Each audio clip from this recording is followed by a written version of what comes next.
Olá, pessoal, boa noite a todos, boa noite ao público aqui presente. Estamos aí hoje para mais um evento aqui pela Associação de Engenheiros de Salto. Então, nessa quinta-feira, nós vamos falar um pouco aí sobre riscos em gestão de condomínios. E antes de iniciarmos a nossa palestra dessa noite, eu vou dar abertura aqui para nosso evento e chamar o diretor da Mútua, Renato Arcanjo, para explicar um pouquinho para a gente aí sobre o que é a Mútua. Tudo bem, gente? Então, Renato. Boa noite, Caio. Boa noite a todos bem? aí. Obrigado, Caio, aí pela oportunidade, né? É uma satisfação muito grande aqui junto a você. Aí a gente se viu poucas vezes, né? Sim. Falamos aí poucas vezes até por causa desse negócio de pandemia e tal, né? Mas agora, sim. se Deus quiser, nós vamos recuperando a normalidade e vamos para frente. Dizer que a Mútua, em nome aqui de todos os diretores da Mútua, o Ronaldo e a Cláudia também estende a você um abraço, a todos, sua diretoria, todos os profissionais de Salto e região. Dizer que a Mútua está à disposição das entidades de classe para prever eventos dessa forma, desse tipo, né? Que é levar conhecimento ao profissional. Essa é uma das funções da Mútua. Aí pode contar com a gente, viu, Caio? Muito obrigado, Renato. Então eu vou iniciar aqui a apresentação, uma breve apresentação aqui da Mútua, tá? Eu vou apenas compartilhar a tela aí. Se tiver tudo ok, aí eu já inicio. Tá? Porque a Mútua, gente, é o braço assistencial do sistema Confiacrea. O que isso quer dizer, né? O que quer dizer esse braço assistencial? O Confea, né, cria as leis e fiscaliza os CREAs. Os CREAs fiscalizam o exercício profissional. Ele não fiscaliza se o profissional está fazendo isso ou aquilo, e sim se há profissional em todas as obras, partindo do pressuposto que todo profissional se formou e tem conhecimento para exercer aquilo que, de fato, ele aprendeu na universidade ou na faculdade. E a Mútua é um braço assistencial de todos esses dois, aí do órgão federal e do órgão nacional, que é o Confea, que às vezes muita gente nem conhecia o Confea, conhece mais o CREA e menos o Confea, né? E como que eu faço para ser um mutualista, né? Quem pode ser mutualista? Todo profissional registrado no CREA, mas somente os profissionais registrados no CREA podem se associar à Mútua. E após um ano, ele passa a ter vários benefícios aí. Existe uma carência, né? Onde você também, o profissional, tem uma anuidade, que é proporcional ao período de inscrição. Digamos que quem entrar agora em agosto, vai pegar aí e pagar 5 dozeavos aí, que dá menos de R$100, tá? E após um ano, tá? Depois de você aderir à Mútua, a cada anuidade sua, R$50 fica numa conta destinada a você, profissional, e outros R$150 a Mútua paga um seguro assistencial para você, profissional. Então, esse negócio de que depois você vai ter uma anuidade a mais, não, tudo é revertido para o próprio profissional. Eu vou dar alguns detalhes disso aí, que é importante a gente conhecer um pouco aí. Nesses 4 eixos aí, né? Benefício social, reembolsável, plano de previdência e o clube Mútua. Bom, quais são aqueles benefícios sociais que você tem após um ano de associatividade? Que você, com a sua anuidade, lhe dá esse direito.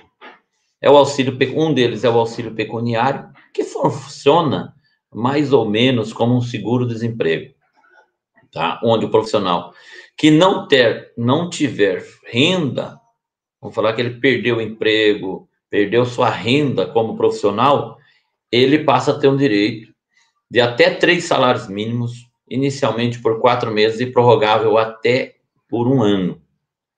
Tá? Isso é para aquela situação, daquele profissional que está passando por uma situação difícil.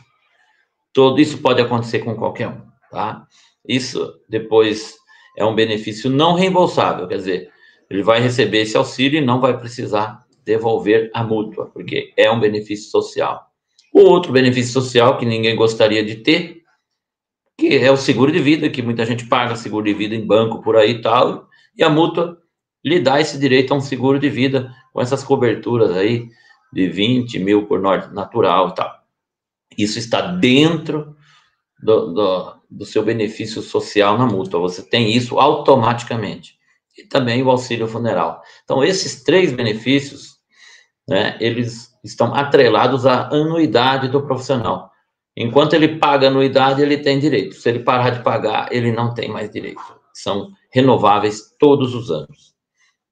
Então, e passa a ter direito a esses benefícios sociais após a carência de 1 ano, como também os benefícios reembolsáveis, que são benefícios que eu gosto mais de falar, porque esse aqui é para quem está na ativa, o profissional que está aí procurando o dia a dia, como sobreviver nesse mundo, nesse mercado tão competitivo para alguns, né?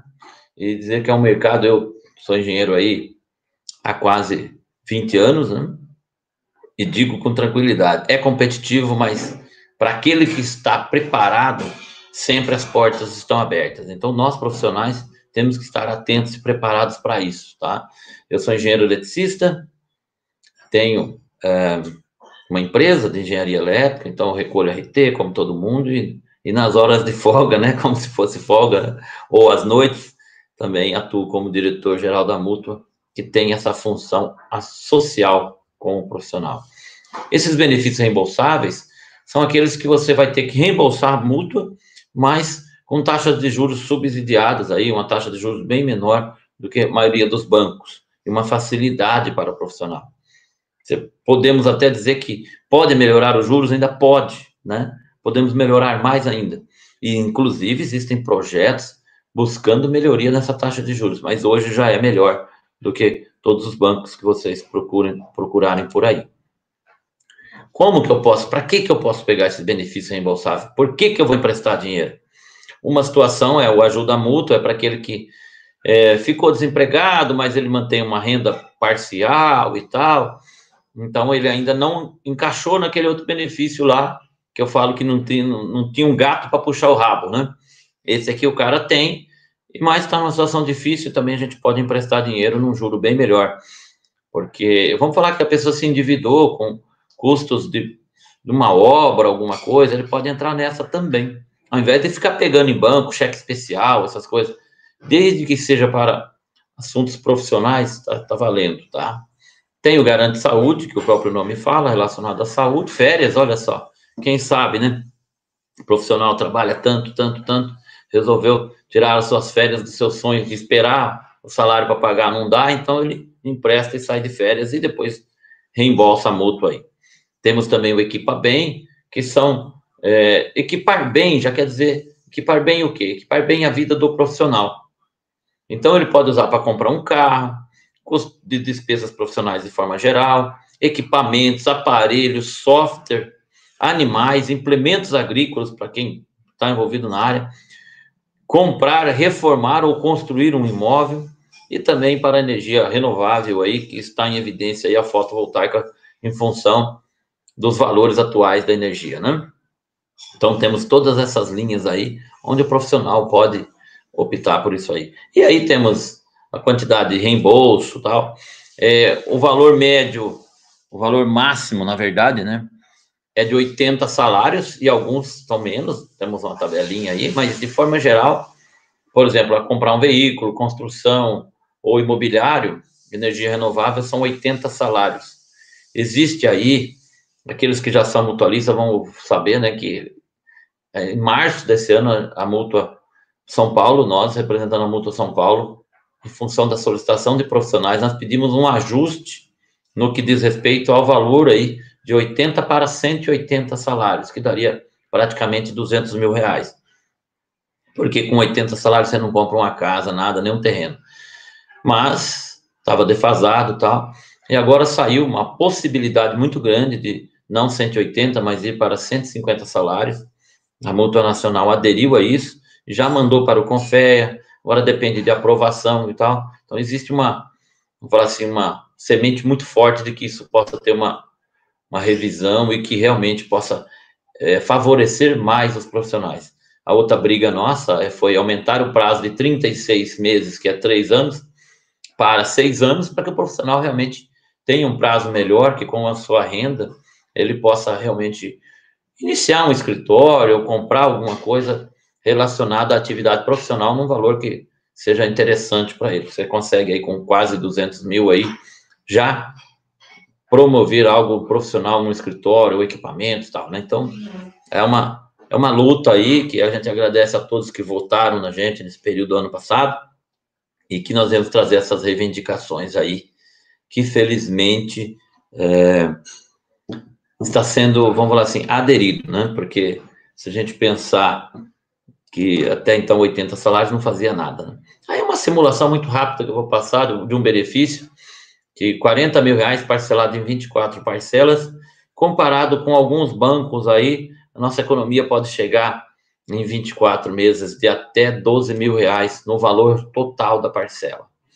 E a gente fala assim, quantos profissionais a gente conhece que emprestou dinheiro no mercado e que está passando aí por juros absurdos aí.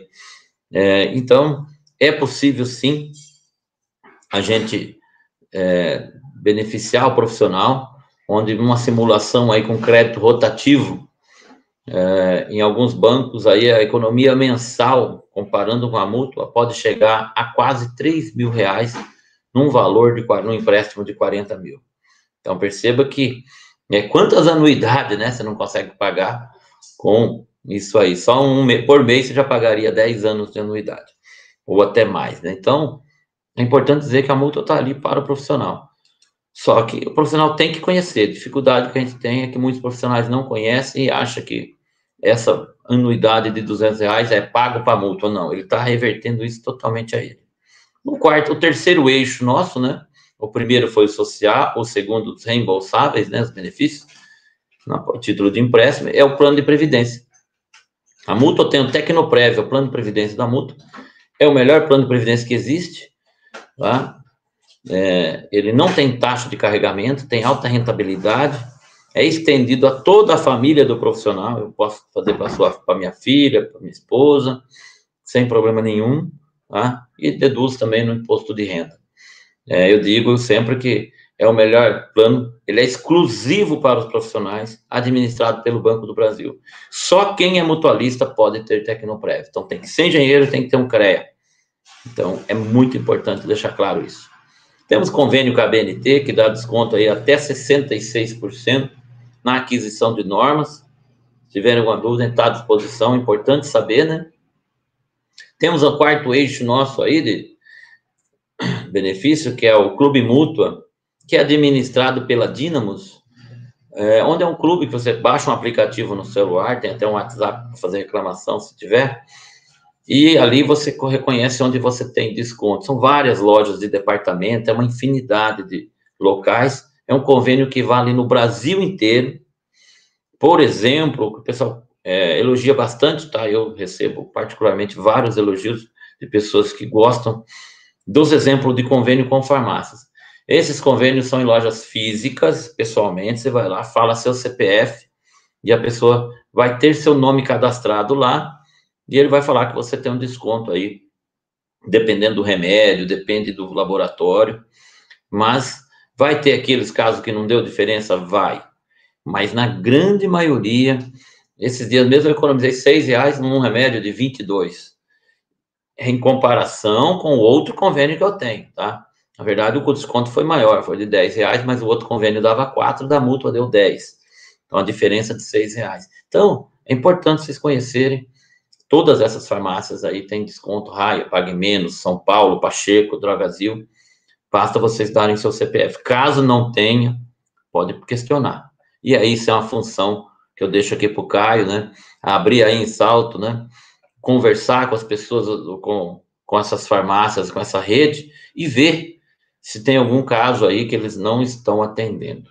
Mas eu nunca tive esse problema, mas é bom a gente orientar. Clube Mútua tem ainda em várias lojas, a Dynamos Travel, que é para compra de passagens de avião. Eu tive um desconto melhor do que 1, 2, 3 milhas lá. Eu cheguei no menor preço que eu tinha. Comecei comprando uma passagem por 800, depois cheguei a 700, 1, 2, 3 milhas.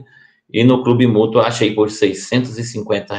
Quer dizer, 4 passagens, eu economizei R$ 200 na compra de 4 passagens. E foi o melhor preço. Claro, tudo, como diz um amigo meu, confia, mas confere. Claro que você vai dar uma olhada em tudo, porque às vezes vai ter uma promoção extra, tal. Não se importe. Sempre pesquise no Clube Mútua também. Tem caso de convênio com Electrolux, Brastemp, Dell. Então, é uma infinidade aí de locais que você possa ter desconto. Tudo isso, basta ser mutualista. Esse caso do Clube Mútua não tem carência. Você se tornou mutualista, não tem carência de um ano. No outro dia, 2 dias, na verdade, depois, seu CPF já está cadastrado em todas essa rede de farmácia no Brasil inteiro, de tal forma que você ser beneficiado.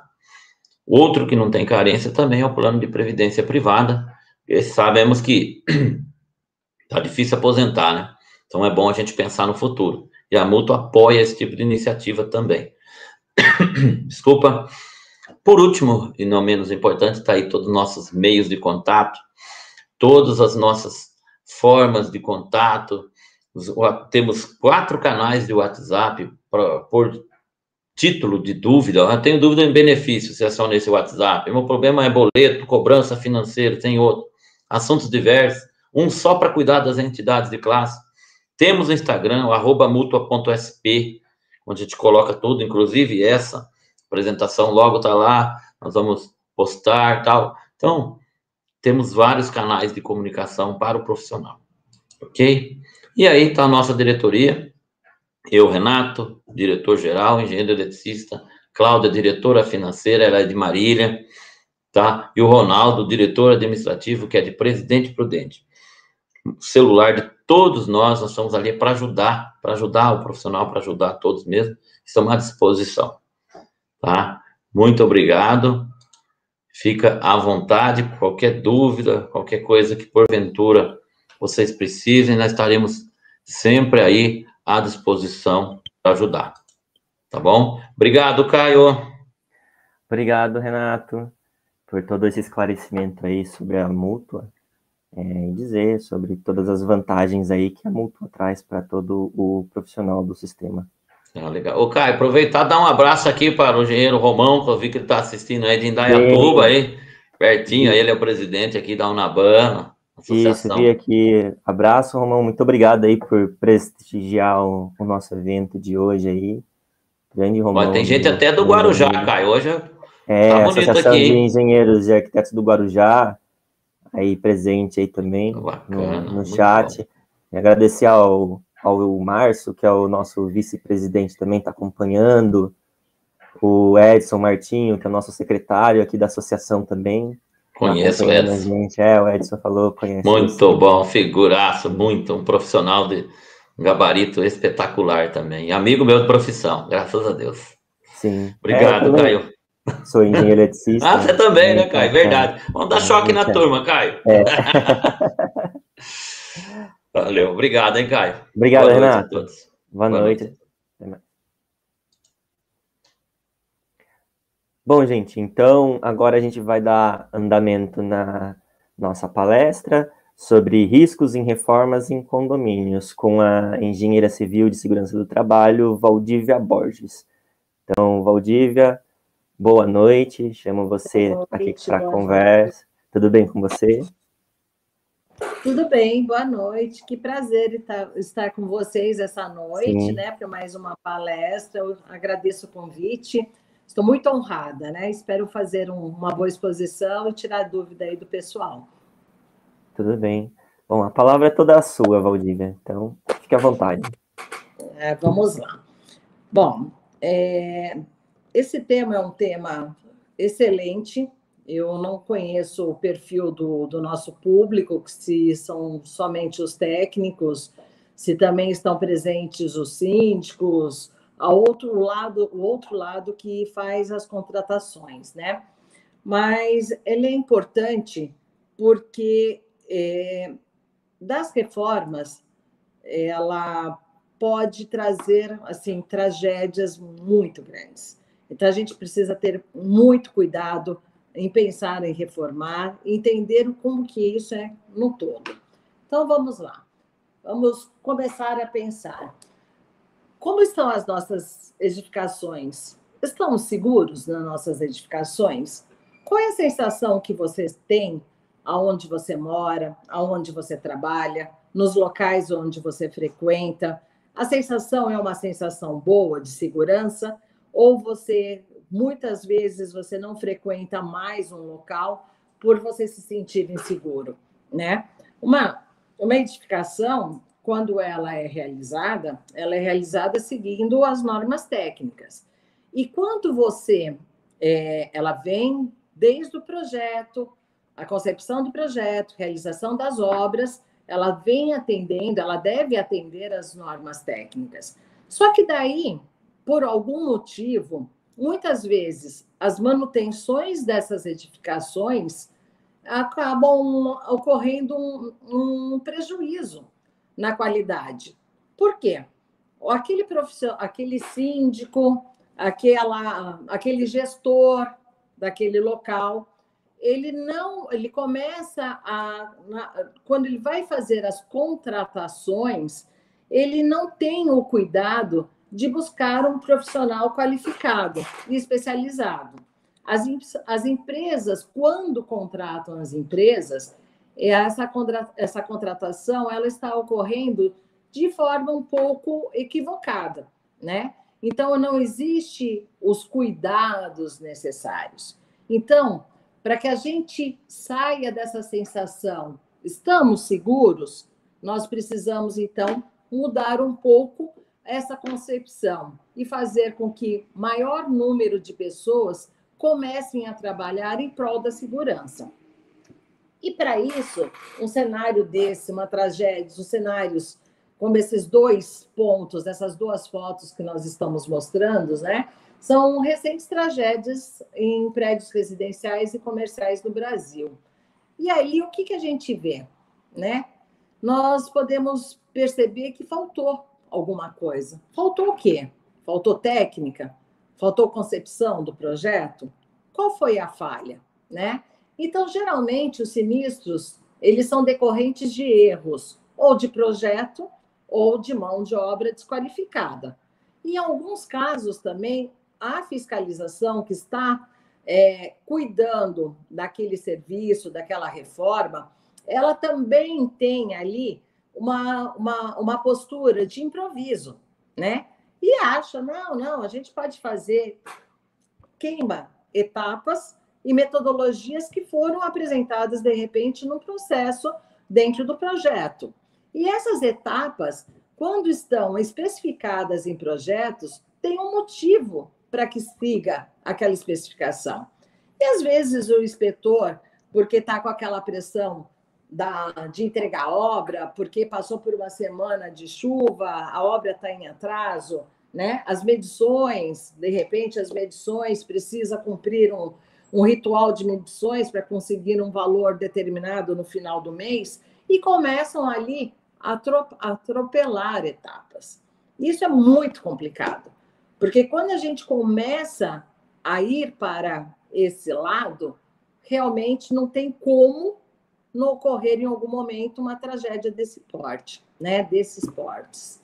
Então, por exemplo, eu brincaram aí que tem gente até do Guarujá, até a palestrante é do Guarujá, tá bom?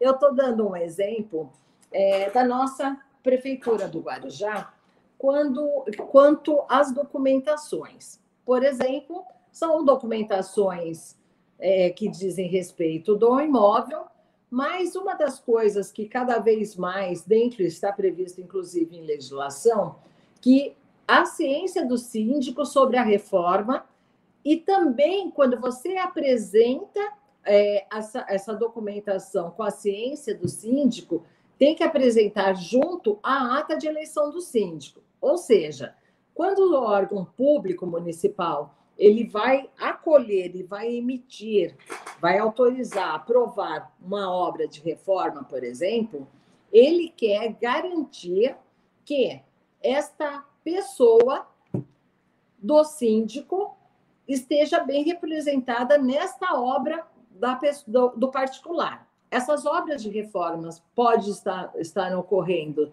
dentro das unidades privativas, mas também elas podem estar ocorrendo nas áreas comuns. Nas áreas comuns fica mais fácil de ser o síndico, porque provavelmente foi ele ou a mando dele que foi feita uma contratação, né?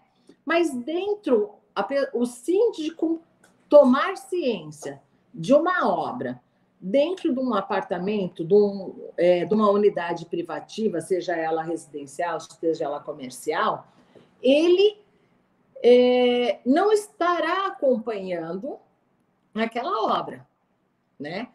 Então, essa ciência do síndico, muitas vezes, ele faz ali aquele ritual. Olha se tem memorial, a documentação. Tem engenheiro, tem arquiteto assinando a RT? Tem aqui, está aqui. E nem olha se a RT é de projeto, não olha se a RT é de execução de obra. Então, assim, quando nós temos uma reforma, e isso tem que ficar claro, até mesmo para os nossos profissionais, né? Se ele é o autor do projeto e ele vai executar a obra, ele tem que mostrar no documento de responsabilidade técnica as duas responsabilidades, de autoria de projeto e também a responsabilidade da execução da obra, né? E nós percebemos que tanto os síndicos, gestores das edificações, muitas vezes eles pecam, porque não verificam corretamente se o preenchimento dessa RT está ok, né? Então, por exemplo, muitas vezes em edifícios de um maior porte, de uma maior complexidade, ou dentro de condomínios que tenha os associados uma condição financeira um pouco melhor, né? Eles submetem e são engenheiros ou arquitetos que vão analisar essa documentação, verificar se essa documentação está correta. E se não estiver correta, vai ser pedido essa correção. Para falar, olha, você só apresentou aqui um RT de projeto. Quem vai ser a empresa que vai executar a obra? E aí começam os bate-boca, né? Por quê? Nossa, mas tem que ter um engenheiro, um arquiteto para cuidar da minha obra, mas eu só vou fazer tais serviços. Tem que ter, né? Nossa, mas eu quero contratar o Zezinho da esquina para fazer o serviço. Eu não posso contratar? Você pode contratar até o Zezinho da esquina, desde que eles tenham a orientação do engenheiro da obra, desde que tenha um engenheiro, um arquiteto que seja responsável pela obra. Então, esta questão de responsabilidade é uma questão uma questão que tem que ser batido muito sério, porque existem dentro do mercado também os caneteiros da vida. E a gente não pode deixar. Então, aqui, para os nossos profissionais que estão aqui nos assistindo, né, cabe a gente denunciar os caneteiros da vida. Mas, voltando aqui nas documentações. Então, o síndico, para que ele esteja resguardado de suas responsabilidades, é importante que ele saiba que aquela obra vai ter um profissional capacitado e qualificado para cuidar daquela obra, né? E não simplesmente ele está resguardado por uma RT que a pessoa vai lá, assina, vai embora e nunca mais aparece. É importante que, quando você fala em responsabilidade técnica, você tem que ter um profissional olhando, orientando, verificando as questões construtivas, as questões de segurança do trabalho, né? Porque os riscos são riscos de tudo que é tipo de magnitude, né? São riscos que podem colocar o patrimônio coletivo, pode fazer com que o patrimônio coletivo acaba se perdendo através de um sinistro, né? obras de grandes magnitudes, é importante também que se faça um seguro da obra, para que ele possa estar, o contratante, ou prédio, ou seja lá o que for, esteja resguardado também, né? Quando você vai arrumar uma divisa, quando você vai fazer obras de escavação dentro do seu condomínio, são obras que existe realmente um risco real de acontecer os sinistros, né?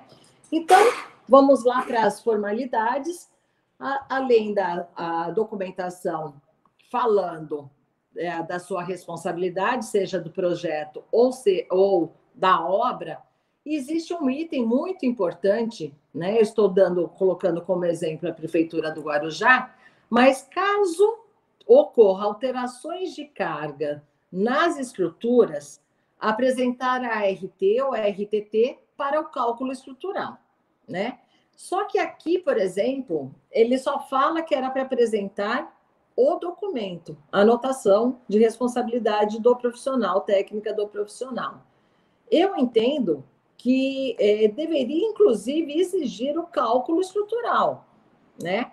Porque para você entender se aquela estrutura ela vai aguentar uma determinada carga, você precisa calcular.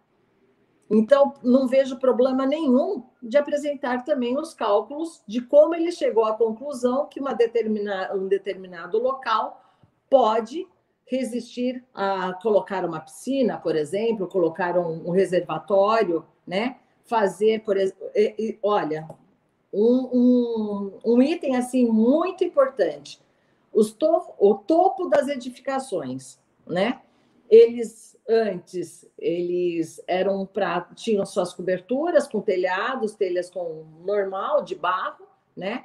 Principalmente em litoral, onde você vai ter uma vista para o mar. O que os prédios antigos, onde tinham esse tipo de cobertura, o que eles fazem? Tiram o telhado, viram mirantes. Ok, um mirante, para você ter uma carga excepcional, de uma visitação excepcional, ok, isso não vai ter problema nenhum. Mas o problema é que esses mirantes, quando acontece festa de Réveillon, colocam não sei quantas pessoas em cima desses mirantes. E aí? Como faz? Né? Então, para tudo tem que se pensar como aquela edificação foi construída. Ela foi construída para qual finalidade? Aquela estrutura foi construída para qual realidade, né? Então, a gente precisa combater aí a indústria dos laudos de reforma, simplesmente das pessoas que vão dar lá os laudos, as suas ARTs, e a gente precisa realmente ter profissionais que estão ali dentro das normas técnicas, que trabalham dentro das normas técnicas, né? E as normas estão aí para nos orientar. Nós que somos profissionais, nós precisamos também estar embasados nas normas para nos proteger. Então, a norma técnica, ela vem para proteger a segurança num todo, né? Para você seguir ali o passo a passo de como você deve fazer as suas reformas, como tem que ser a sua gestão, por exemplo, utilizando essa norma recém modificada, mas você também está preservando o seu nome, o seu registro profissional. Porque se você seguiu uma orientação normativa da ABNT, por exemplo, e aconteceu algum problema, você pode falar: olha, meu projeto, eu segui o que está determinado na norma técnica. Eu trabalhei utilizando a norma, eu trabalhei pensando nessa norma técnica e fiz o projeto desenvolvendo através dela. Então, é importante lembrar que o síndico é o responsável pela segurança da edificação, como descrito aí no Código Civil, que proíbe a realização de obras que coloquem em risco a segurança da edificação. Então, por exemplo, coisas comuns ali no dia a dia das reformas, do mundo das reformas de uma edificação, né? Você apresenta um projeto, o proprietário da unidade número tal apresenta o projeto e fala: eu vou tirar as paredes, né? Eu quero tirar a parede aqui, eu quero ampliar, eu quero fazer aqui uma biblioteca. Pera, biblioteca foi, essa laje desse prédio, ela foi concebida para uma biblioteca? É isso que a gente precisa. Nós precisamos de ter um profissional que vai pensar se aquele uso daquele local foi para aquele fim. E se não foi para aquele fim, temos que contratar um profissional para fazer análise das cargas. Vai ser necessário, sim, contratar um engenheiro calculista. Então, para isso, existem alguns requisitos que a gente precisa começar a pensar. Olha, eu vou fazer uma reforma. O que eu tenho que pensar, né? Então, o primeiro item, aí, o item A, a gente fala, olha, atendimento às legislações vigentes e normas técnicas pertinentes para a realização das obras. Ok. Na área da engenharia e da arquitetura, existe norma para tudo que é tipo de procedimento. Você vai trocar a sua aprumada, seu ramal, existe norma. Você vai trocar as suas instalações elétricas, existe norma. Você vai trocar o seu piso, existe norma, né? Você vai mudar a configuração do seu layout do seu apartamento, por exemplo, né? Internamente, você pode fazer o que você quiser, mas hoje existe uma norma de desempenho no qual você tem que garantir a privacidade do seu vizinho. Então, vamos dizer que você tenha um quarto que você resolveu simplesmente aquele quarto fazer um salão de jogos nessa pandemia, né? Essa pandemia maravilhosa, ali você resolveu virar um quarto de jogos. Colocou uma cesta de basquete, né, na parede e começou a fazer ruídos que não foram previstos no momento da realização daquela obra. Então, você tem que pensar na acústica, você tem que pensar no seu vizinho, porque o papel aceita tudo, né? O papel fica ótimo. Olha, aqui neste quarto nós vamos fazer uma brinquedoteca para as crianças. Só que, geralmente, o quarto está conjugado com outro quarto. Você vai colocar uma cesta de basquete naquela parede que está do outro lado a cama de uma pessoa. É isso, né? Então, essas coisas têm que ser pensadas no momento do projeto. Nós temos que entender que quando nós estamos reformando a nossa unidade, nós podemos, inclusive, estar colocando em risco a unidade ao lado. Quando nós estamos definindo cargas diferentes do que foram utilizadas na concepção do projeto, nós podemos colocar em risco a edificação num todo, né? Então, para isso, como o item B, precisamos ter meios que garantam a segurança da edificação e dos usuários durante, após e a conclusão da obra, né? Essa durante, após a conclusão, ela tem a questão de segurança, mas também tem a questão dos ruídos, né? O pessoal se sente conformado com o vizinho que causa muito ruído devido à sua obra de reforma. Existe uma norma, existem leis para isso. Você não precisa ficar com aquele vizinho batendo o tempo todo, fazendo ruídos acima do permitido e, inclusive, fora de horário, né? Então, uma obra tem que ser pensada num todo. Você tem que imaginar como a obra ela tem que acontecer não interferindo no dia a dia da edificação, né? Então, para isso, por exemplo, determine que horas, senhores síndicos, determine um horário para descer o seu material resultante dessa obra. Senão vai ficar o sobe e desce de material o dia inteiro, né? Então, a entrada do material, a saída dessa obra das demolições. É importante ter um planejamento, tanto o síndico quanto os proprietários dessa edificação que está passando por reforma, tá? Então, a autorização para circulação nas dependências da edificação, dos insumos, dos funcionários, aonde, por exemplo, você vai fazer uma obra onde a casa está meio habitado e outra parte está em reforma. Essas pessoas vão no banheiro aonde? No prédio?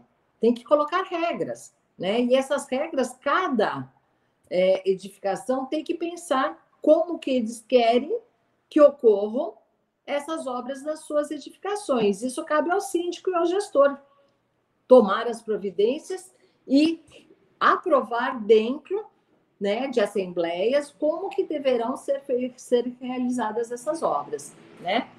Então, a apresentação dos projetos, desenhos, memoriais descritivos e referências técnicas quando aplicáveis, escopos dos serviços a serem realizados, as identificações de atividades que propiciam e geram ruídos com previsão de níveis de pressão sonora máxima durante a obra. Olha lá.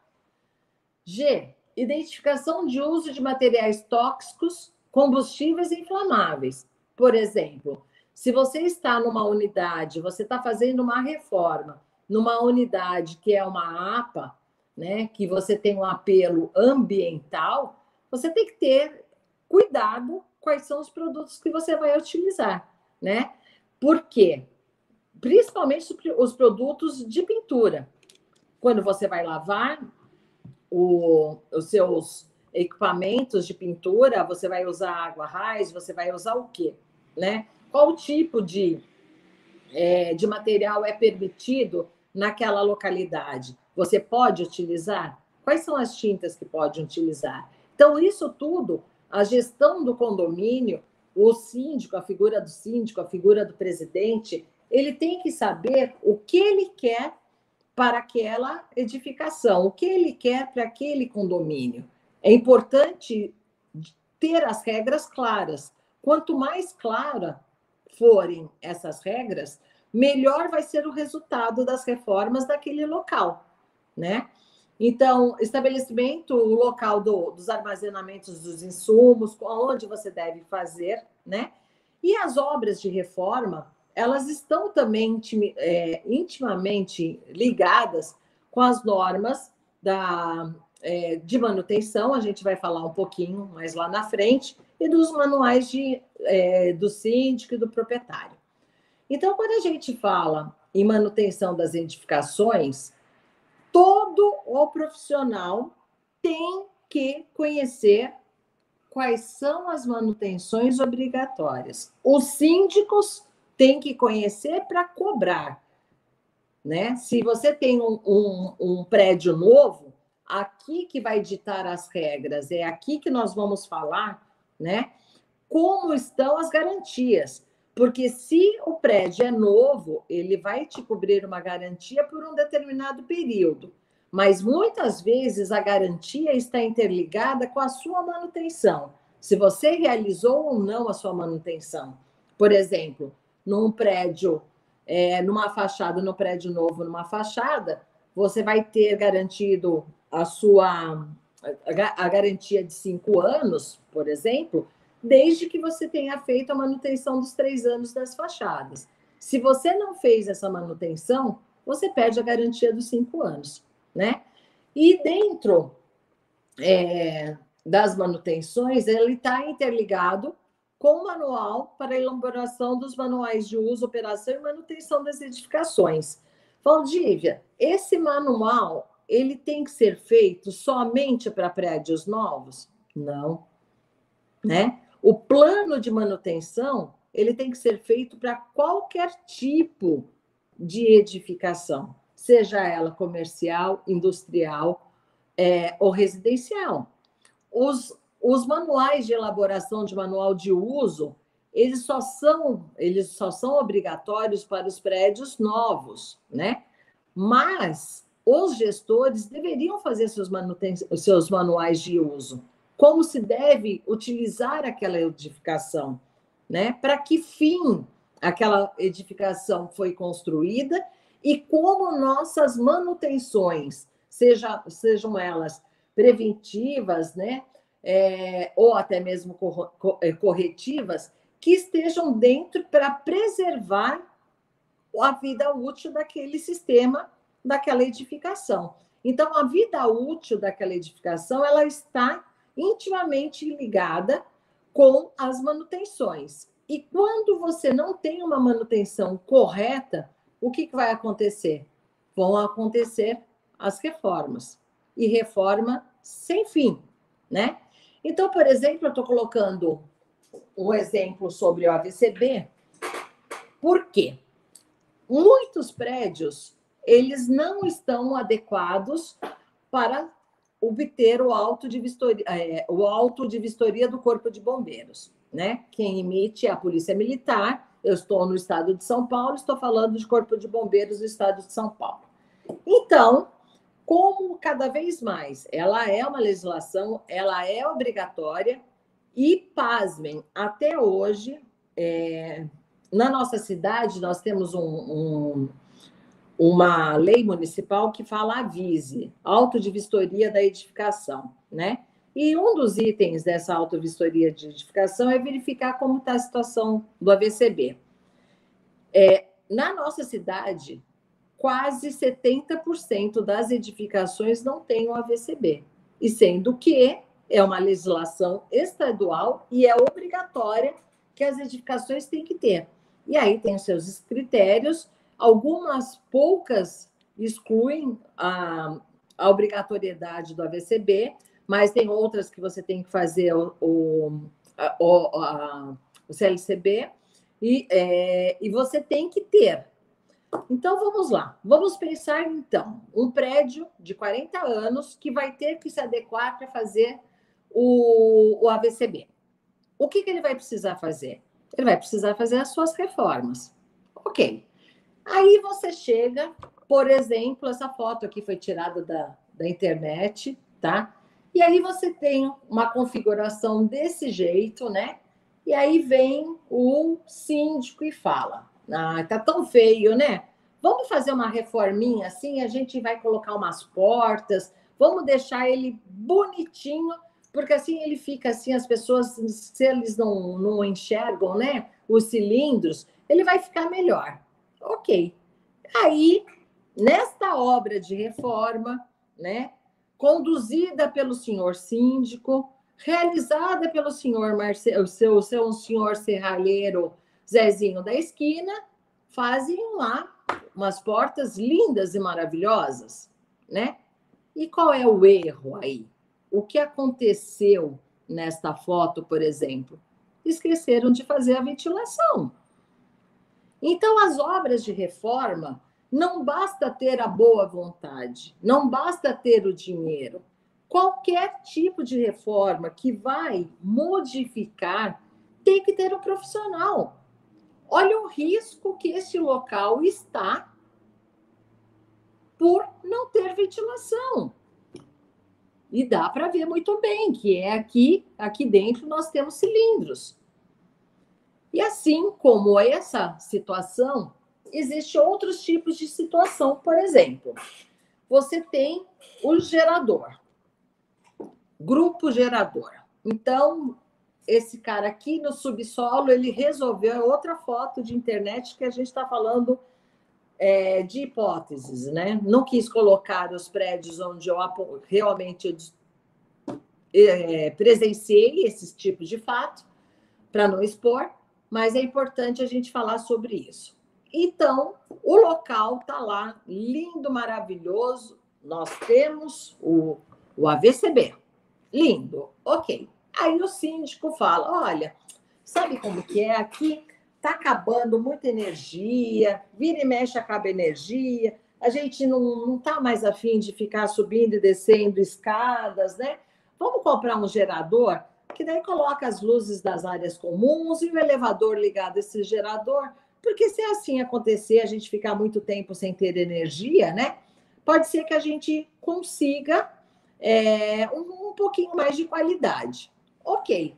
Só que este cara aqui colocou o gerador aqui no subsolo e mudou completamente o risco. Aquele AVCB que está aqui com a validade, ok, está dentro da validade, com essa mudança do uso, ele mudou o risco.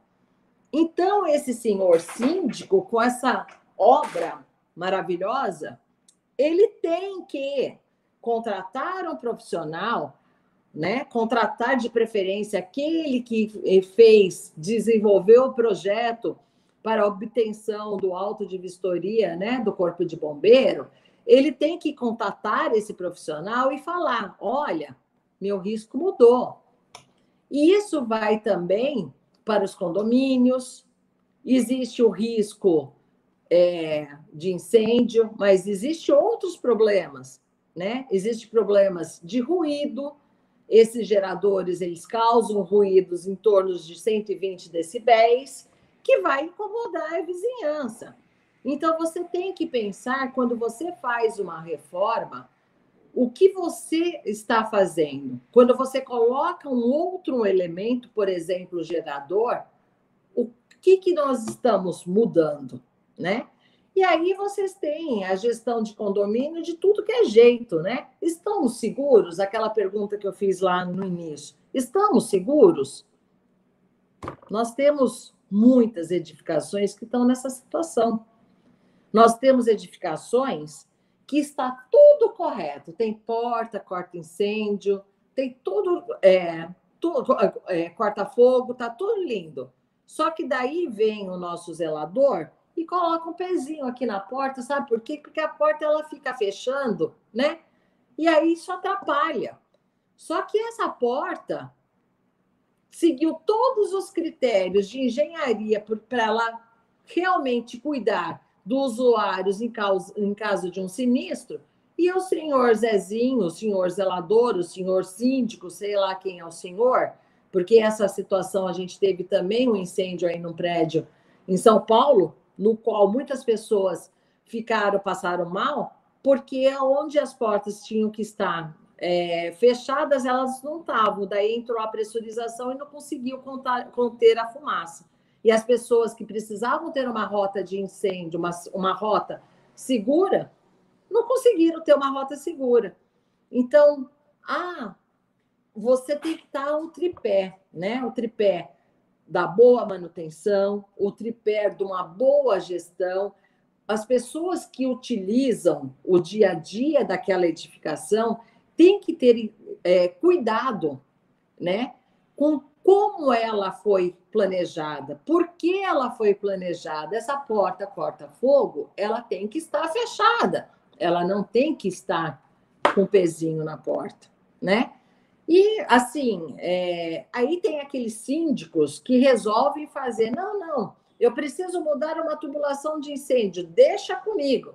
E aí eu fui fazer vistoria num prédio que a tubulação de incêndio é de PVC. Então, muitas vezes, a reforma que é para corrigir alguma questão estrutural, uma questão de manutenção, uma questão de perda de vida útil, ela vai ser transformada num risco. Imagina uma instalação, e não foi que me falaram, eu presenciei, né? Então, assim, imagina uma instalação de incêndio, no qual você tem que fazer numa tubulação específica para aguentar quantos graus, né? A caloria do fogo e tudo mais, foi feita em PVC. Ou seja, acabou, né? Nem sempre, às vezes você está pintadinho, tudo pintadinho, né? Nem sempre você vai perceber que aquela tubulação está comprometida. Então, depois desse dia que, por um acaso, eu descobri que aquela tubulação estava em PVC, quando eu vou fazer uma inspeção predial numa edificação, a primeira coisa que eu faço, eu vou batendo na tubulação para escutar o som para eu saber se aquilo, qual é o material daquela tubulação, né? Então, isso, os profissionais, eles têm que estar preparados para que você possa identificar o que está acontecendo no local, né? E fora a falta de zelo, descuido, né? Esse hidrante estava na frente de uma edificação nessas condições, sem mangueira, sem... É isso, né?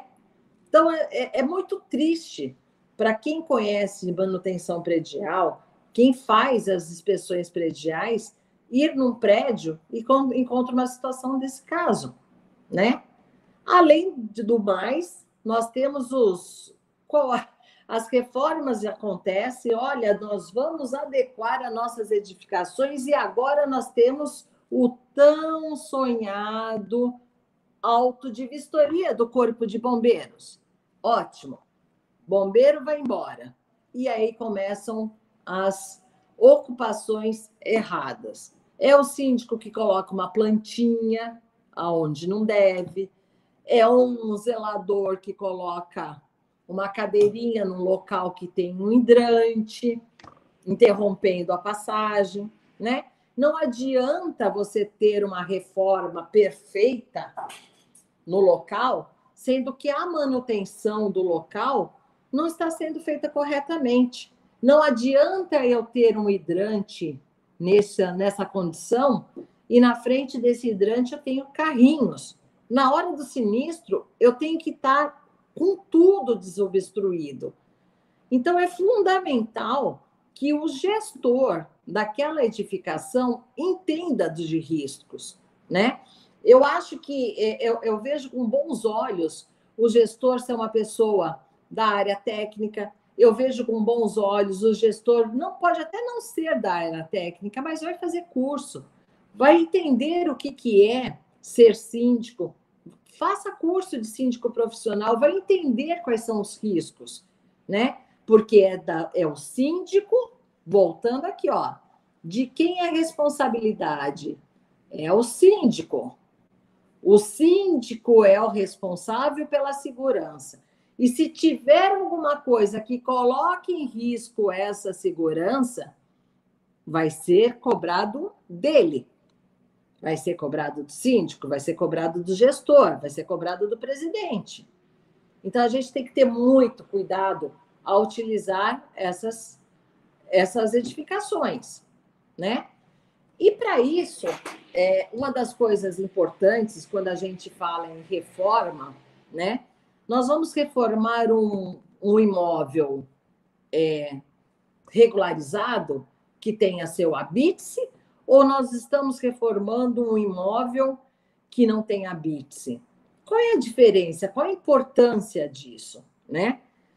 Geralmente, o imóvel que tem um habite-se, ele seguiu critérios para aprovação, né? Então, ele só vai ter um habite se ele tiver uma liberação do Corpo de Bombeiros, ele só vai ter um habite se realmente o fiscal da prefeitura foi vistoriar a obra e verificou que o foi projetado está de acordo com o que foi executado, né? Nós temos uma série de documentos que nós temos que fornecer para a prefeitura para que ela possa dar as suas aprovações de projetos, né? E depois, de concluída a obra, receber o habite-se. Então, se aquela edificação não tem um habite-se, sirva de alerta. Você reformar uma edificação que tem habite-se é uma coisa. Você reformar uma edificação que está clandestina, você pode ter certeza que falhou algum processo. O processo de projetos, o processo de execução da obra, né? Alguma etapa, com certeza, falhou. Então, gente, a manutenção, existe essa norma que vai explicar item por item quais são as manutenções obrigatórias, qual é a periodicidade, de quem é a responsabilidade. Por exemplo, quando você tem um imóvel novo, ele vai falar se é da construtora, se é da incorporadora ou se é do síndico. Mas também é importante saber que quando você segue um plano de manutenção, você está fazendo com que a vida útil daquela edificação, ela venha, a vida útil dela vai estar muito... como que eu posso explicar? A conservação, as manutenções trazem as conservações. E a conservação da edificação vai fazer com que a vida útil dela cumpra a função do projeto, né? Então, quando você faz um projeto, você faz um projeto pensando na norma do desempenho. A norma de desempenho fala que o sistema daquela edificação para sistemas hidráulicos vai ter que cumprir tantos anos. O sistema de impermeabilização tem que cumprir tantos anos, né? E só que para que esse sistema cumpra os 5 anos, por exemplo, para as impermeabilizações, o que nós temos que fazer? Nós temos que verificar, nós temos que proteger. As proteções mecânicas, elas devem estar conservadas. Nós temos que estar com as manutenções, não deixar as raízes, as plantas rasteiras crescerem no local, porque as raízes elas vão procurando e vão furar a manta em algum momento. Então, as manutenções, tem edificações que você vai no topo do prédio, é vexatório. É uma situação vexatória, porque não tem manutenção nenhuma, né? Você está à mercê de todo o mau uso desta edificação. Então, senhores, seguem a norma de manutenção para que vocês tenham menos obras de reforma no local, tá? E aí a gente entende que as reformas, quando você fala em inspeção predial e a saúde dos edifícios, né? As reformas estão intimamente interligadas com a falta de manutenção. Então, aí um trabalho do IBAP, ele mostra que quando você tem falha de manutenção, é os 66% dos casos que vai acontecer das suas anomalias construtivas, né? E aí vão ter que ter reformas. E sempre quando você não faz a manutenção, a reforma ela vai acabar acontecendo com uma situação de maior importância, né? Então, os gestores, eles têm que pensar nas suas manutenções para que ele não precise passar por uma reforma radical nas suas estruturas, por exemplo, né? Nos sistemas de vedações, nas suas fachadas. Quando você trabalha a manutenção de uma forma preventiva, né? Seguindo um critério que já está normatizado para que você possa seguir, você não tem como.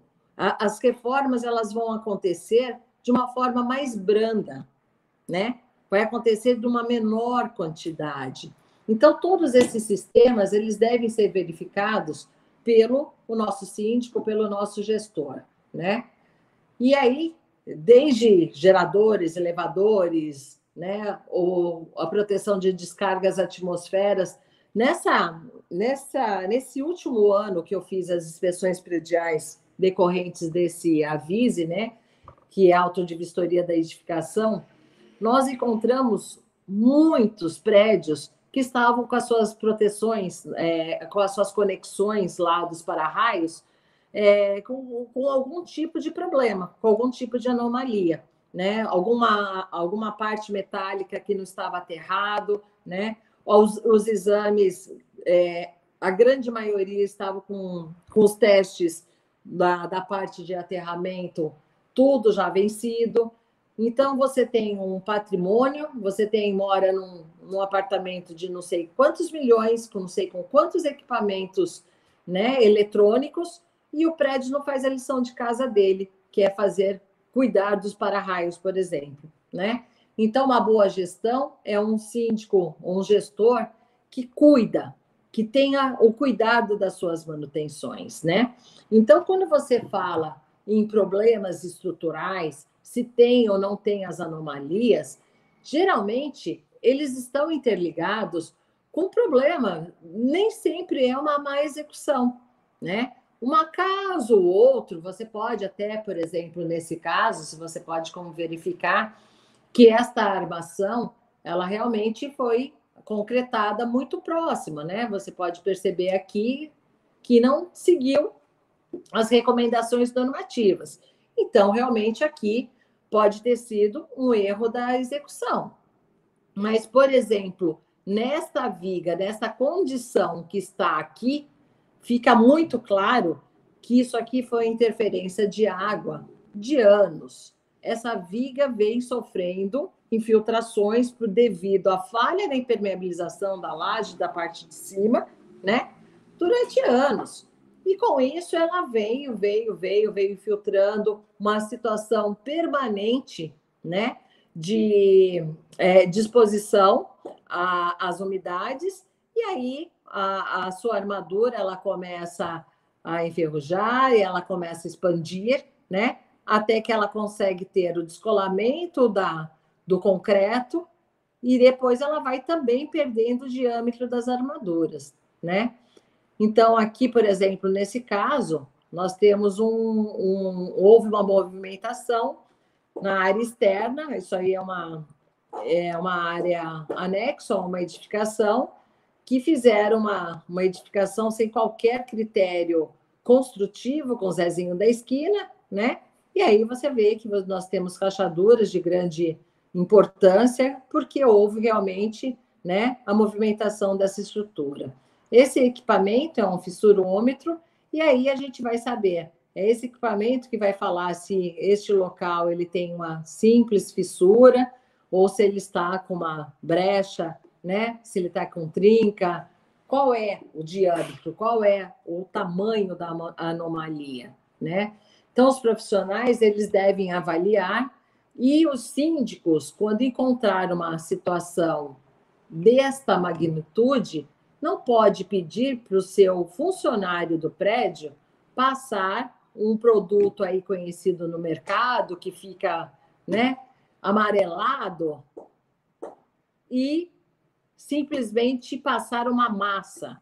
Se ele perdeu ferro, se ele perdeu uma armadura, ele perdeu também a resistência. Esta peça, por exemplo, ou esta peça, por exemplo, ele já perdeu a sua resistência. Então, não dá mais para a gente falar de passar, fazer uma medida caseira, colocar uma massinha, passar um produto aí que falam do mercado e simplesmente segue o enterro. Não pode, né? A gente tem que fazer substituição, colocar armadura, recuperação estrutural, né? E essas reformas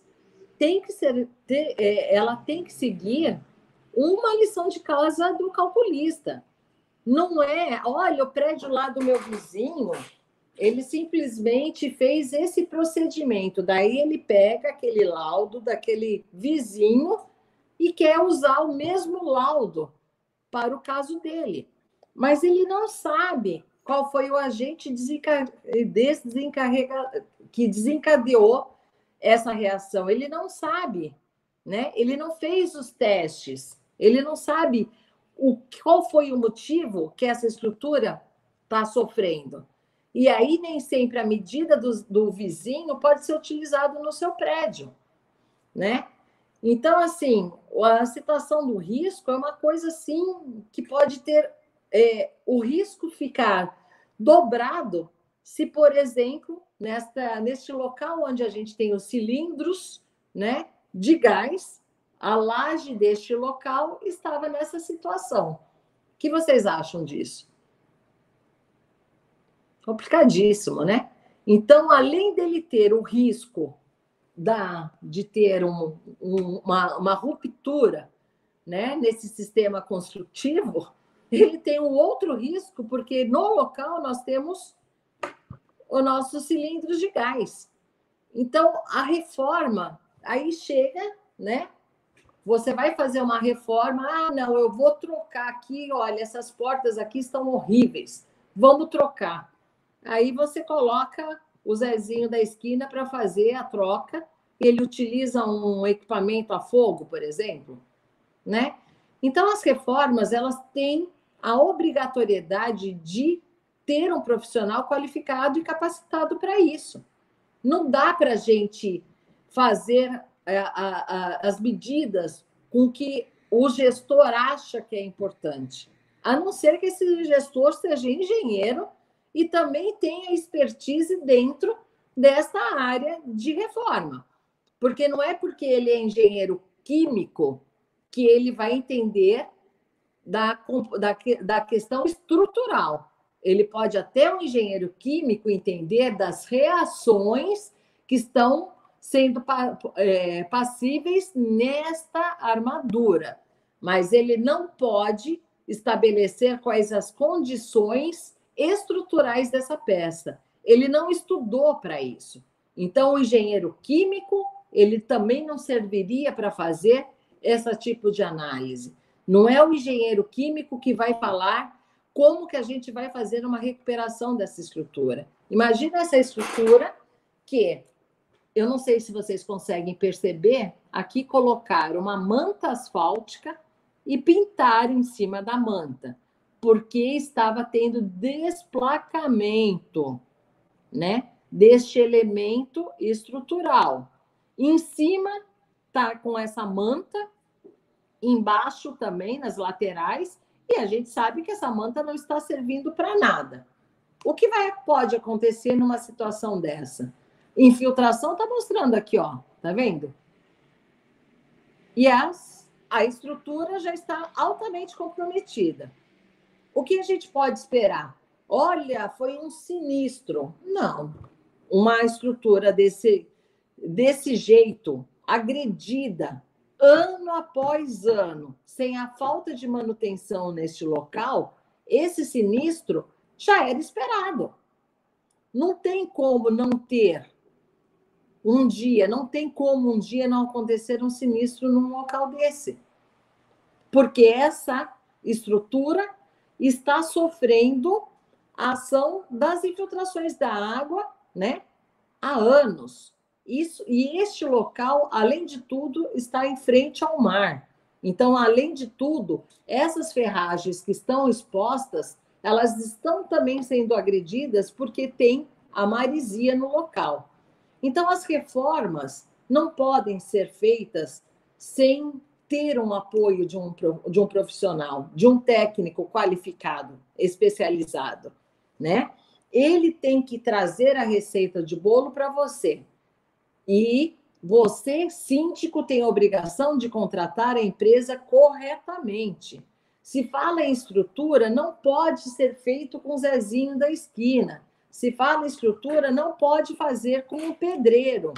Quando você fala em estrutura, você tem que contratar uma empresa que, dentro do KNAI da empresa, tenha o serviço para executar esse tipo de serviço, né? Você não pode fazer uma recuperação estrutural realizada por uma empresa que realiza impermeabilização.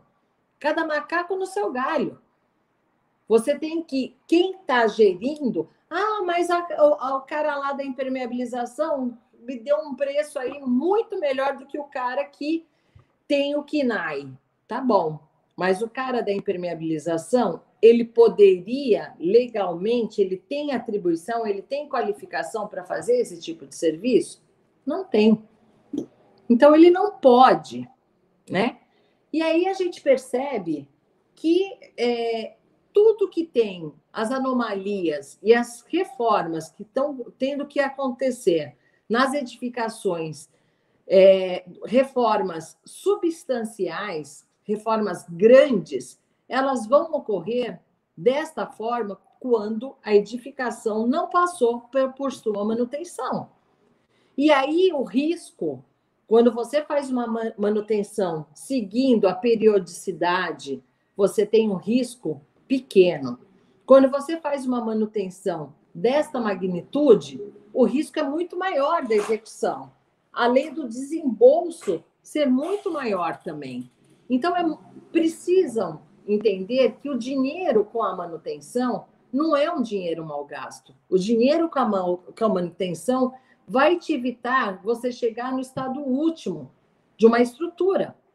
O dinheiro com a manutenção vai fazer com que você evite a desembolsar dinheiro de dinheiro, muito dinheiro, né? Então, a manutenção é muito, muito importante estar presente nos gestores das edificações, né? E aí vamos falar um pouco, brincar um pouco, que a gente está falando até agora muito sério. Vamos brincar. Vou chamar vocês para pensarem comigo, né? Eu quero que vocês olhem esse subsolo. Senhores profissionais, olhem esse subsolo. O que vocês acham dele? Vocês acham que ele está ok? Ele está bonito? Vamos dizer que esse subsolo ele esteja numa cidade de mar, numa baixada, onde você está lá dentro da influência de um lençol freático muito grande, né? Que a gente está falando, vamos dar o exemplo que esse subsolo está no Guarujá. Vamos pensar, essa foto foi da internet. Vamos pensar, tem algum erro aqui?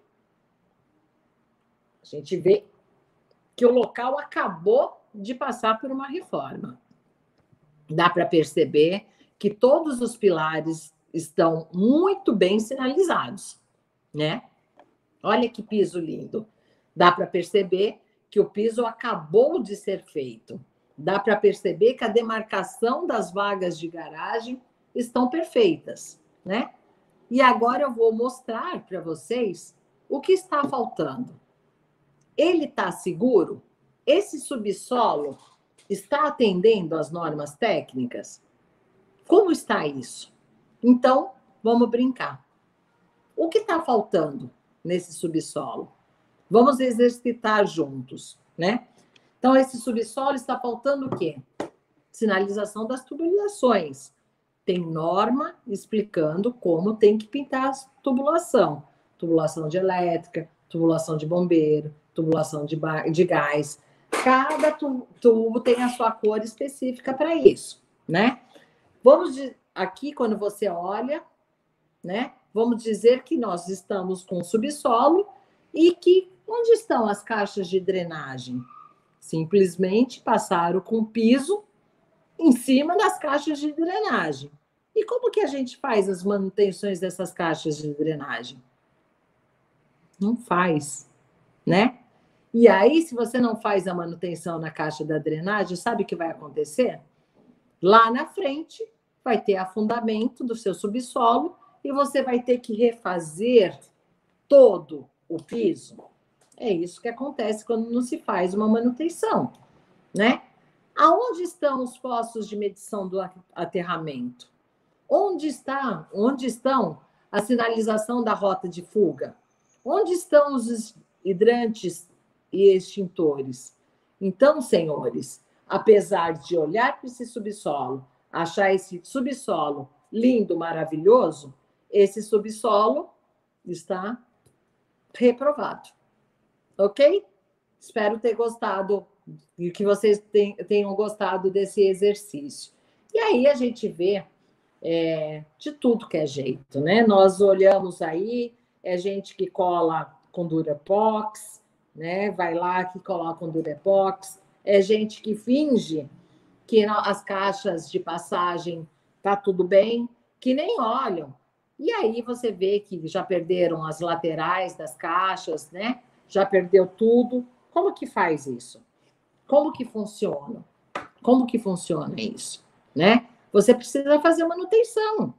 Porque se você não fizer manutenção nessa caixa, daqui 1, 2, 3 anos, você vai ter que fazer a manutenção no piso. E numa boa interferência, numa boa influência do piso. Se você não arruma aquela tua tubulação de águas pluviais, né? Depois você vai ter que arrumar um piso inteiro. Então, gente, cuidado. Cuidem das suas edificações. Porque quando você faz a manutenção, ela é um custo pequeno. Porque quando você tem que partir para uma reforma, além dele se agravar o risco da execução da reforma, ele também vai ser, o valor para fazer uma reforma vai ser muito maior, né? E aí, nesse caso, nós temos aqui, eu fui fazer uma vistoria, que acabou virando uma denúncia no CREA, né? A pessoa, essa aqui é uma cobertura, que fizeram uma modificação de projeto lá, que passaram uma viga de ferro para apoiar um telhado que era uma área externa. Só que, no local, o tipo de estrutura, sabe aquelas paredes cheias? Antigamente tinha aquelas paredes cheias, né? Então, isso aqui assumia uma função de uma viga. O que aconteceu neste caso? Simplesmente a laje de cobertura afundou, porque em vários pontos aconteceu essa mutilação da estrutura. Então, o CREA, nesse caso, ele vai em cima do profissional, né? E o CAL também, ele vai em cima do profissional para verificar a questão técnica, mas questão de prejuízos somente na esfera civil, né? E aí, a gente também, eu quero dar um pitaco e explicar para a gente já quase concluir essa apresentação, é importante também saber que tudo vai depender como o gestor colocar no pedido para a prefeitura. Por exemplo, você vai fazer, o seu prédio tem 30 anos, seu prédio está desplacando o prédio inteiro. Você, como síndico, você tem a responsabilidade de realizar, né? Você tem a responsabilidade de realizar aquela manutenção naquela edificação, né? Só que se você colocar no documento, no contrato que você vai apresentar para a prefeitura, você vai colocar, por exemplo, modernização das fachadas. Se você colocar modernização das fachadas, automaticamente o fator de obsolescência ela está interligado com a depreciação. Fator obsolescência e depreciação, eles estão interligados. O que vai acontecer? Quando você fizer aquela fachada, o seu IPTU vai aumentar, porque o fator de obsolescência vai modificar, né? E aí você vai ter um IPTU maior naquele seu condomínio. Então, cuidado na hora de você também fazer as solicitações para a prefeitura. Manutenção é obrigatório. Se você faz uma manutenção, você trouxe para a edificação o que estava previsto em norma. Você tem a responsabilidade e você tem que cuidar. Se você está com seu desplacamento, você tem que substituir aquele material. E quando você substitui o material, nós estamos falando de manutenção. Agora, se você faz um documento para a prefeitura falando que você vai modernizar as fachadas, a prefeitura pensa o seguinte: não, as fachadas estavam ok, e eles quiseram dar aí um tapa, colocou, a fachada estava em pintura, resolveram colocar placas de granito, resolveram modernizar, resolveram colocar uma fachada toda espelhada, mudaram o jeito da fachada. Então, isso vai interferir diretamente nos valores de IPTU cobrados. Então, também quando você falar em reforma, né, você tem que pensar também no depois. Será que essa reforma vai mudar o meu valor de IPTU? Né? Quando você faz uma reforma dentro da sua unidade, por exemplo, privativa, você tem uma suíte.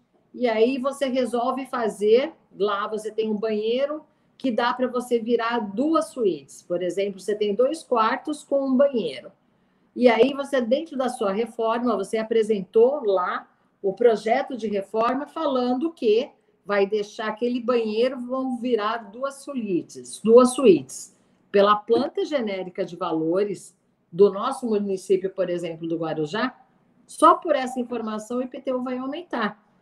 Porque existe um fator de correção da planta genérica de valores, no qual fala, um dos itens, né? Quantos banheiros, quantas suítes nós temos naquele local. Então, simplesmente essa reforma, você vai aumentar também, você tem que pensar que o seu valor de IPTU pode aumentar. Você tirar um piso originário lá da sua edificação, por exemplo, um piso 10 por 10, e você colocar placas de granito ou porcelanato, nós estamos falando do risco financeiro, porque o teu IPTU ele pode ser também modificado. E, por fim, né, eu achei muito prático esse guia que é da Secov, ele fala sobre a gestão dos síndicos. Então, o que eu percebo dentro das minhas vistorias é que quando sai uma gestão e entra uma outra, você tem que trocar o bastão. É importante que os responsáveis pelaquela edificação apresente a edificação, apresente o plano de gestão, apresente tudo que está em andamento. Porque, às vezes, o vazio do final de uma gestão e o início de uma outra gestão, e você deixar de fazer algum procedimento, você pode estar colocando em risco aquela edificação. Tá ok? Então, gente, era isso que eu gostaria de falar, né? A gente tem pouco tempo, mas eu acredito que a gente deu aí uma boa pincelada. Aqui são os meus contatos. Quem é a Valdívia, né? A Valdívia, ela é a perita judicial. Sou perita há muitos anos, em várias aí, da parte civil, da parte trabalhista, e a gente contribui em algumas questões aí para o Ministério Público, né? E as questões ambientais dentro de vara civil a gente tem ajudado. A Valdívia, ela gerencia o Sítio São Pedro, que ela é uma associação num local de área de proteção ambiental, e eu ajudo nas questões ambientais, as questões de engenharia, dentro da Serra do Guararu, que está instalado. A Valdívia é proprietária, sócia proprietária da Baldeca, Serviços de Engenharia. A Valdívia ajuda na diretoria da Associação de Engenheiros e Arquitetos do Guarujá. E a Valdívia também, daqui a uns mesezinhos, ela já é engenheira civil, engenheira de segurança do trabalho, e agora também vai ser engenheira ambiental e sanitária. Então, pessoal, eu estou à disposição a responder as perguntas, se eu tiver realmente conhecimento, né? Não sei quais são as perguntas que vão vir. Estou à disposição, meu contato é esse, meu Instagram é esse. Fiquem à vontade aí para vocês iniciarem aí as perguntas, tá bom?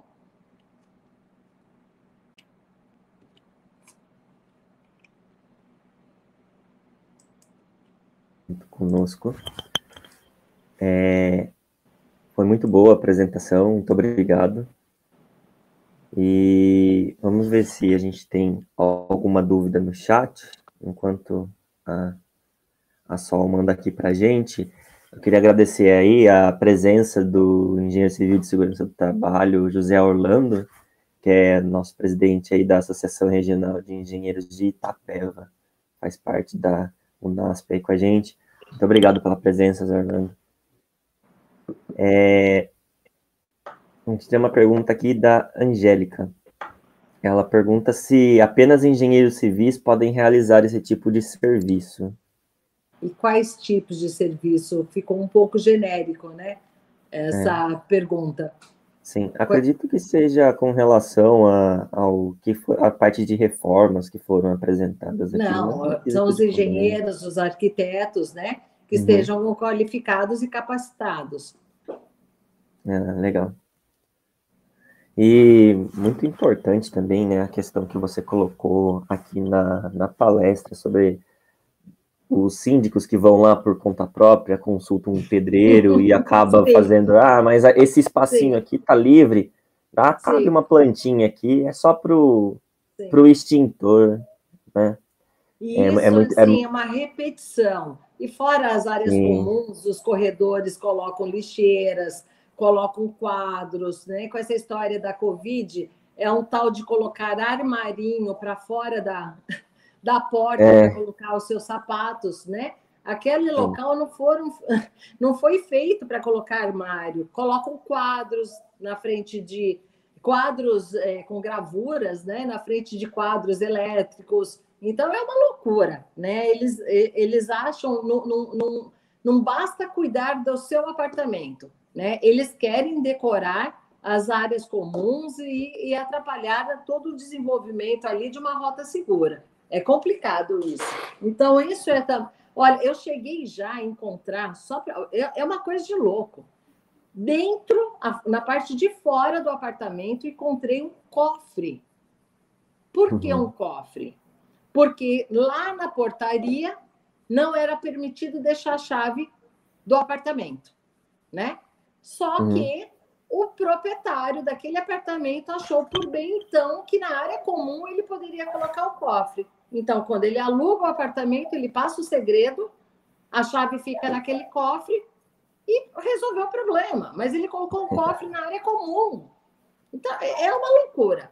É uma loucura, né? Sim, sem falar que, que toda a área comum, como a gestão em torno do condomínio, o síndico tem uma responsabilidade civil e criminal nisso. E criminal, né? Sim. Isso, certeza. Então qualquer acidente, qualquer coisa que venha acontecer ali, ele é responsável, e muitas vezes ele não tem nem conhecimento e nem, sabe, algo para... porque muitas vezes não é um engenheiro, alguma coisa que vai estar ali responsável para tratar desses assuntos por conta própria. Então é muito importante, por isso, contratar um engenheiro que vai ter acesso a todo o conhecimento de normas e o que deve ser feito ali. Né? Eu gostaria de dar uma dica, que eu acabei esquecendo de falar na apresentação. Por exemplo, quando você vai começar o prédio, ele acabou de entregar o prédio, teve o habite e as pessoas começaram a ocupar. Essa entrega do prédio para os proprietários, as áreas comuns para o síndico deve contratar uma equipe multidisciplinar para fazer as suas vistorias. Por quê? Não significa que o prédio é novo, que o prédio está 100% funcionando. Eu mesmo já peguei um carro zero e não tinha água no radiador. Comprei um carro zero na concessionária e não tinha água no radiador. É a mesma coisa com uma edificação. Você pode descobrir anomalias já no primeiro momento, né? E com isso, você, com uma vistoria de uma equipe multidisciplinar, você já consegue eliminar alguns riscos que, porventura, no momento que ocorrer a ocupação, ele foi previsto ali, foi verificado antes, e não deixando os novos ocupantes entrarem em risco, né? Então, eu aconselho fazer a primeira ocupação, ter um engenheiro para receber esse prédio da incorporadora, da construtora. Eu aconselho que também, pelo menos aí, por exemplo, no Avise, aqui da nossa cidade, ele fala uma periodicidade, né? Mas os prédios, pelo menos a cada 2, 3 anos, no meu entendimento, deve ter uma vistoria com uma equipe multidisciplinar, tá?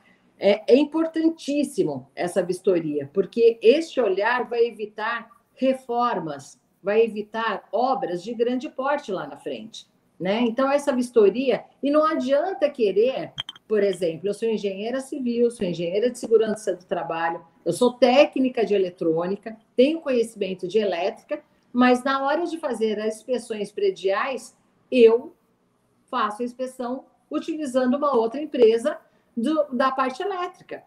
Porque cada um tem a sua especialidade, cada um tem o seu olhar, né? Então, é importantíssimo você parar de achar que você tem que ser o super-herói.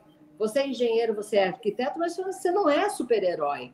Você tem que vistoriar a área da sua expertise e deixar para os seus colegas vistoriarem as áreas que seja da expertise dele.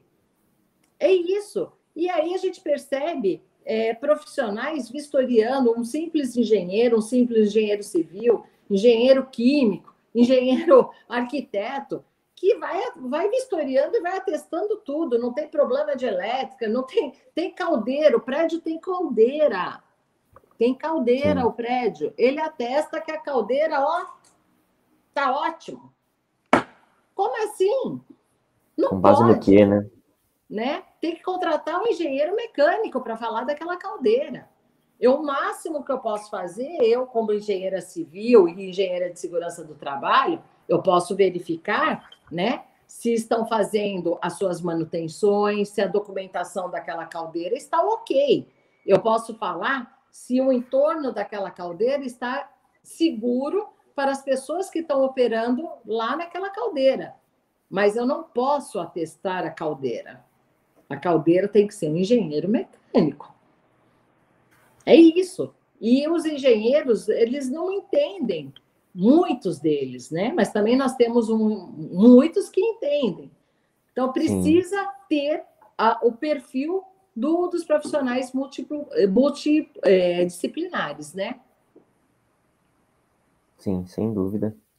Sim. Deixa eu só dar um aviso. O Alexandre Romão mandou no chat aqui pra gente, para enviar um abraço para o engenheiro Mário Bodon, do Guarujá. Será dado. Muito bom. Então, lembrando, gente, que é muito importante aí fazer a pesquisa de satisfação do nosso evento, da nossa palestra, que está aí no chat, que isso ajuda a gente a entregar conteúdo de qualidade para vocês. Então, o feedback de vocês aí é muito importante. Gostaria de parabenizar aqui também todas as outras associações que fizeram nos outros dias, a Associação de Sorocaba, do presidente Everton Baca, a Associação de Indaiatuba, do presidente Alexandre Romão, a Associação dos Engenheiros de Itapeva também, José Orlando, que está aí, eles estão aí acompanhando com a gente. Muito obrigado a todos. Queria agradecer também a Mútua, que foi nossa parceira aí e fazendo o patrocínio para que esse evento pudesse acontecer aí durante a semana. E, bom, se mais ninguém tiver alguma pergunta no chat, a gente vai acabar aqui fazendo o encerramento. O Romão colocou aí um comentário no chat, isso dá no mínimo ética, não podemos invadir atribuições. Exatamente, Exatamente. Se não houvesse necessidade de ter multidisciplinas, não teriam múltiplas engenharias, Com certeza, com certeza. Então, dentro até de uma mesma engenharia, a gente tem a questão de especializações diferentes. Claro. Por exemplo, eu tenho cursos de grande de especialização, de extensão, Sim. Especialização para fundações, para estruturas, Mas quando eu falo precisa fazer um reforço, um cálculo estrutural, eu utilizo um calculista da minha confiança, uma calculista da minha confiança, Tenho conhecimento, tenho qualificação, tenho atribuição, mas eu entendo que aquela pessoa que só faz cálculos estruturais, ela vai atender melhor o meu cliente do que eu que faço perícia, faço vistorias, E eu não estou só fazendo cálculos estruturais. Questão de identificar as anomalias, as patologias, estou qualificada, pronta para atender, Eu poderia fazer cálculo estrutural? Eu poderia fazer o cálculo? Poderia. Eu sou engenheira da época que é engenheira que faz pontes, que tem a parte de protendido, Então, eu sou uma engenheira, vou fazer 55 anos, a minha engenharia era de 6 anos, então a gente realmente é a engenharia da fortificação, Mas eu contrato um calculista, eu não vejo problema nenhum para isso, A gente tem que dar espaço para todas as áreas da engenharia. Sim, sem dúvida. Sim. Bom, gente, eu gostaria de agradecer aí mais uma vez, agradecer a Valdívia pela essa belíssima palestra para a gente. Gostaria de pedir também que se inscrevam no nosso canal, siga a gente nas nossas redes sociais, nosso Facebook é a AEAS, Associação de Engenheiros e Arquitetos de Salto. O nosso Instagram é o @AEASalto. Estamos presentes no LinkedIn também. E sigam a gente, estamos sempre colocando conteúdos aqui. Nosso cronograma é ter pelo menos uma palestra por mês com os nossos associados. Mês que vem a gente vai tentar fazer um fórum aí super interessante sobre inovação tecnológica, tá? Onde a gente vamos trazer aí 3 pessoas para falarem bastante. Então, siga a gente nas nossas redes sociais para ter mais informações. Meu muito obrigado. Uma boa noite a todos. Boa noite, gente. Muito obrigada pelo convite. Estou à disposição. Boa noite, até uma próxima. Tchau. Tchau, tchau.